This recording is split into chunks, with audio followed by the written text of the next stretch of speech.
সুপ্রভাত বন্ধুরা, সবাই কেমন আছো? দেখো তোমাদের সামনে আমি একটি রাসলীলার রাসের সাজানো নদীর সামনে সাজানো কিছু দৃশ্য তুলে ধরছি। তোমরা দেখো কেমন লাগছে আমাকে জানাবে। দেখো এখানে কৃষ্ণ গোবর্ধন পর্বত তুলে ধরেছিলেন। এখানে হলেন রাধা কৃষ্ণ।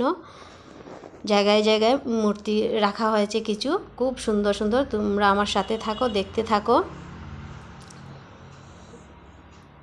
আর লাইটিংটা তো অনেক সুন্দর হয়েছে, তোমাদের কেমন লাগছে জানি না, কিন্তু খুব ভালো লাগছিল। সামনে থেকে আমরা যখন গিয়েছিলাম দেখতে, খুব ভালো লাগছিল। এখানে কৃষ্ণ পঞ্চমুখ সাপের উপর মাথার উপর নৃত্য করছিলেন। সব মানে কৃষ্ণলীলা, রাসলীলা মানে কৃষ্ণর লীলা। তো এখানে সব কৃষ্ণেরই সব কিছু আছে। এখানে পতুনা রাক্ষসনী গেছিল দুধ খাওয়াতে কৃষ্ণকে মারার জন্য, কিন্তু কৃষ্ণ যখন ওর দুধের মধ্যে এক কামড় দিল, তখন পতুনা রাক্ষসনী মরে গেল। কৃষ্ণ ভগবানকে গেছিল মারতে, চিন্তা করো, মানুষ রূপ ধরে গেছিল।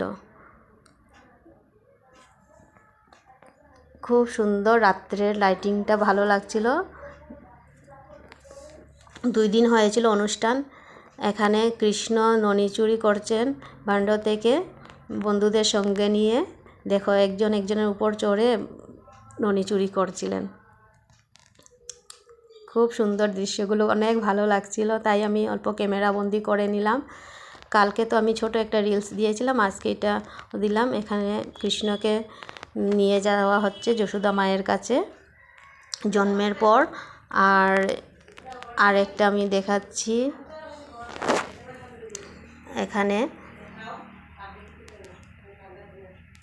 এখানে দেখো, এখানে কৃষ্ণর মা বাবাকে কারাগারে বন্দি করে রাখা হয়েছিল কৃষ্ণের জন্মের আগে।